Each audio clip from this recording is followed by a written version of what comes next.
Okay, this is for everybody. It primarily has to do with 83N, but everybody needs to listen to everything I say because 80N and 81N have not done everything 83N has already done. So this could save you some grief in what you're doing. All right, number one, before we get into the critiques of 83N speeches, which 80 and 81 ought to listen to too, because again, every time I say something to one student, it could help a whole bunch of other students keep from making the same mistake. All right, I'm going to say it again, and this is where a lot of you are losing points. Read the directions. Now, this is essentially the direction sheet.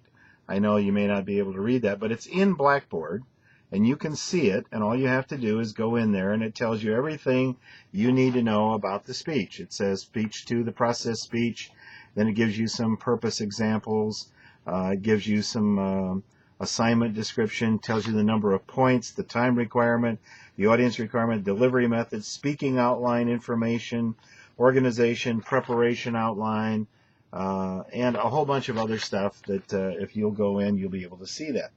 Also, while you're looking at that, you should look at this. This is the rubric. These are posted online. This is what I am using when I'm actually grading your speech, so it might help you to know what it is that we're looking for in your speech.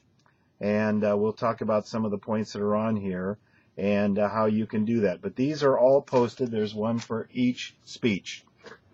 So, point number one, read the directions. It's pretty simple. Point number two, check the grade rubrics.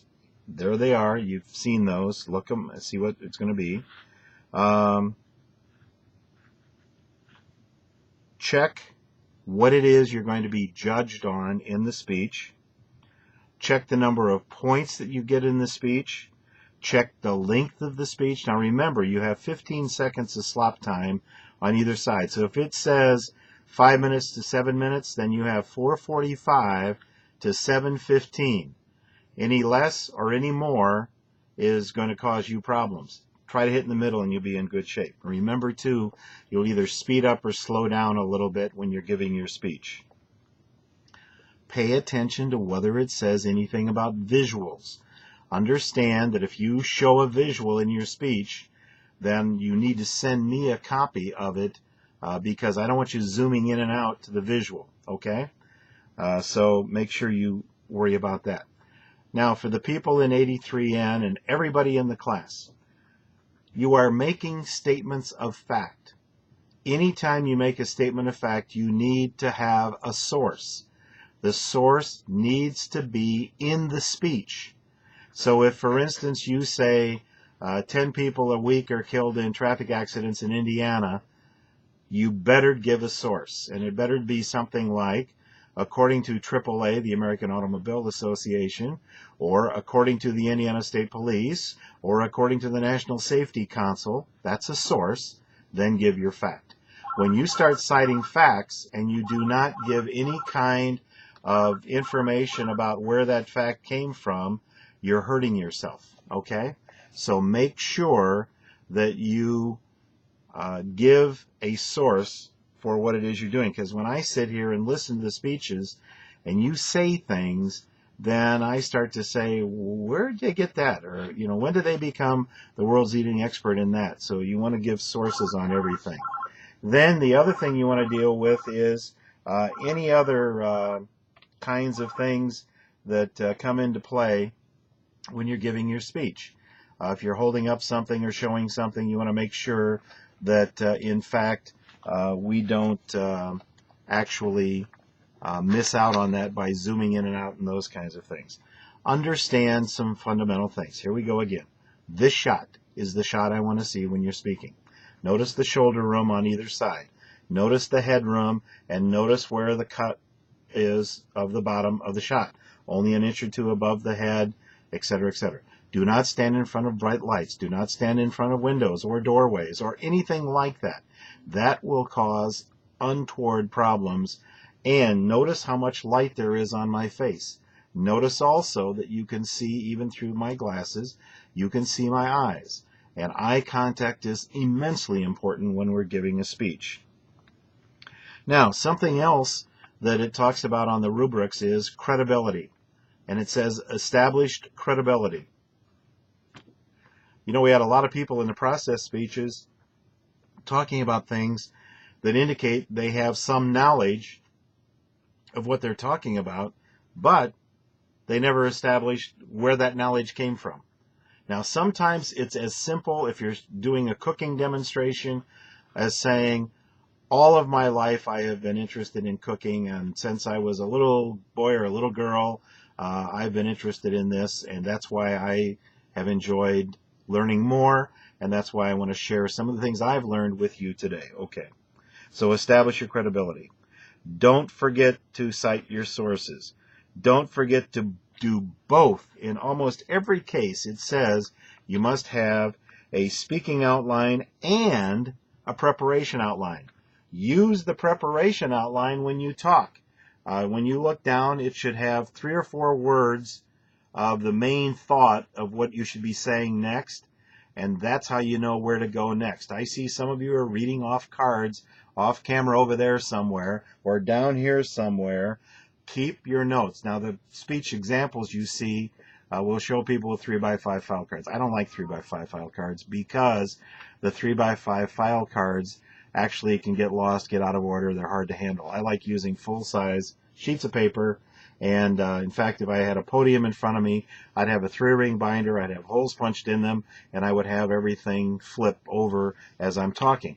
I also would enlarge the type so it's real easy when you look down to see.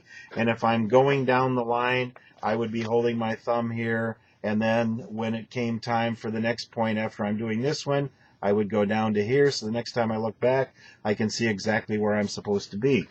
A trick that a lot of speakers use is that they will put the first 3, 4, 5, 6, depending on how you want to do it, words on the next page on the bottom of this page, so you can see what's coming next before you flip the page.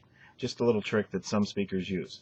All right, so those are some of the things that you need to pay attention to. The camera shot, the light on the face, the steadiness of the camera. Don't shoot up into the face. I never want to see an angle coming up. I want to see it coming straight in. The camera and the eyes are on roughly the same level.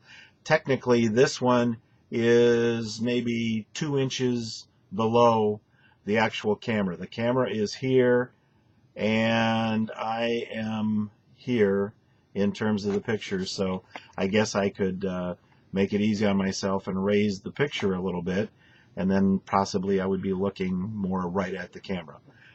That's the important stuff. You need to know what it is you're being judged on. You need to follow all of the directions. Now, before I go into the critiques of 83N, let me say something else. You're leaving points on the table in the discussion board because you're not following directions. If it says 300 to 350 words, I expect to see 300 and 350 words. Yes, I do count. I count them. And by the way, it's fairly easy to do. Someday I'll explain how I do it. It also has things where you're supposed to respond to someone else. Don't be simplistic in those responses. Don't be simplistic when it says brainstorm. Don't just say to someone else, oh, that's a really good idea for a speech. Brainstorm means you say things to them like, well, what if you added something about this? Or have you considered this? How about this? All right. It gets the juices going, and it also helps them figure out some things it'll say to make their speech better. All right. So brainstorm with them. Another thing we had is good speaker, bad speaker. I had things like good speakers have good eye contact. Bad speakers have bad eye contact. That's pretty simplistic. All right. Good speakers look and smile. Bad speakers don't look and smile. Come on, people. Come on. You're college level. That's not college level work. Think in terms of speakers you've heard and what it is about them that makes them something you're not interested in. Their topic is faulty. They're talking over your head. They haven't done a good analysis of the audience. That's another thing. I'm going to talk just briefly on that. Your audience, regardless of who is in your room, when you're doing the speech is a general audience. Don't assume the audience loves what you love. Don't assume they know what you know. Don't assume they really can't wait to hear what you're going to be saying. Pick topics that can relate to a general audience in general terms. Make it a lot easier on yourself when you do that. One final thing. You may speak to a topic one time in this class. I've already had somebody in one of the classes speak about martial arts. One time. I've had somebody speak about trucks and truck driving. One time. You cannot do more than one speech on anything related to that. So if it has the word truck in it or anything trucks do in it, don't do it. All right? Part of the reason is we want to stretch you and get you to talk about other topics. Okay, that's it. And we'll pick up on another video with the critiques for 83N. And as I said, I strongly suggest you all listen to that.